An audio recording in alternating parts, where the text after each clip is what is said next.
the facial recognition software from Oleg, would you still be proposing to have that staffed 24 hours a day so that law enforcement could instantaneously get to it? Yes, I mean, we haven't put out the specific numbers, but this would be set up and managed so that the request could come 24/7, the work could be done 24/7, but you're only giving it, basically you have an opt-in.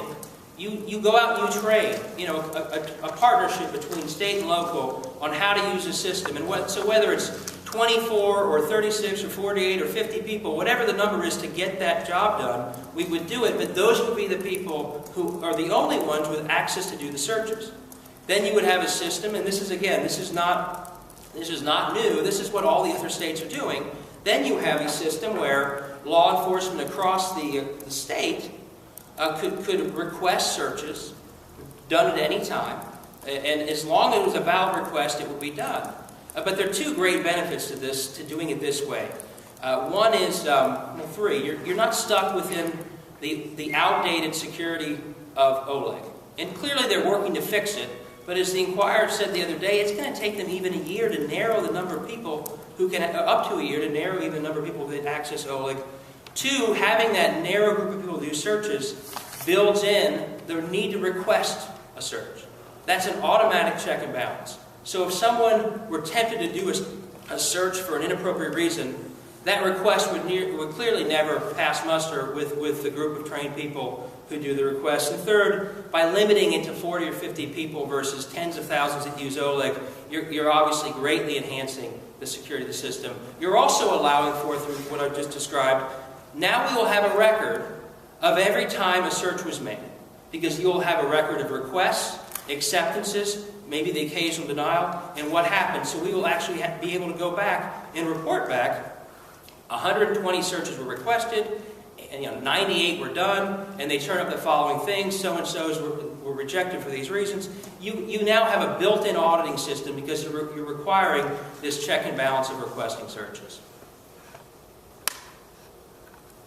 Yeah. David, I was wondering, because right now, Oleg, even before this system, law enforcement used Oleg to try to match up suspects. Why increase access? Why restrict access? What is the need to restrict access to just this new system?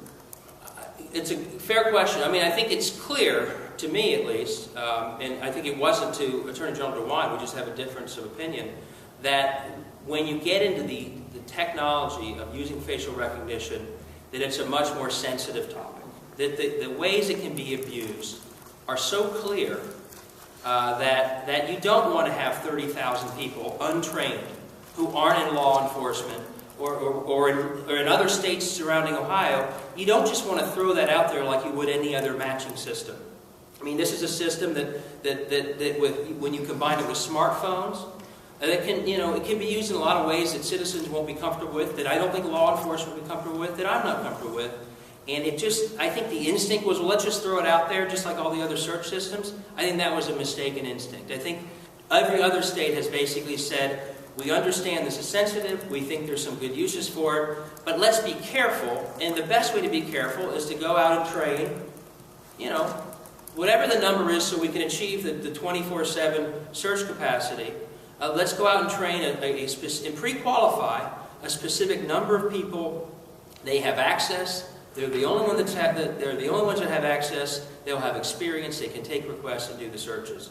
I think that the flaws have become very clear of what's wrong with tying it to Oleg. You're tying it to a very old 10 years in technology is very old. I was thinking on the drive up, I was very proud 10 years ago that had a Palm Pilot. And now we're dealing with iPhones. And what they're doing is trying to take a current system that's very sensitive and put it into an old technology with all the weaknesses of 10-year-old technology. We should not have the security of the facial recognition system tied at the hip to the security of Oleg. That's just a mistake.